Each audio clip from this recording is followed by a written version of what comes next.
हाँ तो नमस्कार बच्चों, कैसे हैं आप लोग। उम्मीद करते हैं कि आप लोग अच्छे होंगे और अच्छे से आप लोग स्टडी कर रहे होंगे। तो चलिए प्रश्नावली 7.2 का प्रश्न नंबर 5 सोल्व करते हैं। आइए देखिए, वह अनुपात ज्ञात कीजिए जिसमें बिंदु ए बराबर -5 और बी बराबर -4 और -5 को मिलाने वाले रेखाखंड x अक्ष से विभाजित होता है।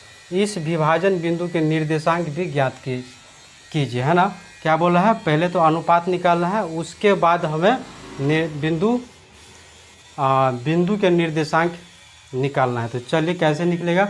सबसे पहले क्या कीजिए, एक रेखाखंड खींचिए। इसका नाम ए और बी। ए बराबर हमारा दिया है 1 के -5, बी बराबर दिया है -4 के 5। अब इसका मान रख दिए x1 y1 x2 y2। अब बिंदु P पर क्या हो, x अक्ष पर x और 0, y का मान 0। यहाँ से देखिए वह अनुपात m1 अनुपात m2, तो y बराबर m1 y2 plus m2 y1 बटे में m1 प्लस में m2। यहाँ तक समझ में आ गया। आगे बढ़ते हैं। y का मान कितना है, y का मान हमारा 0 है। यहाँ पर ध्यान रखिएगा आप लोग, y का मान कितना है, 0 है।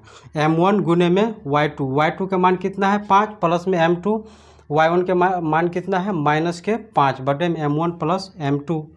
यहाँ से देखिए अब इसको क्या कीजिए, बटे में 1 करिए तो क्रॉस मल्टीप्लिकेशन कीजिए, है ना।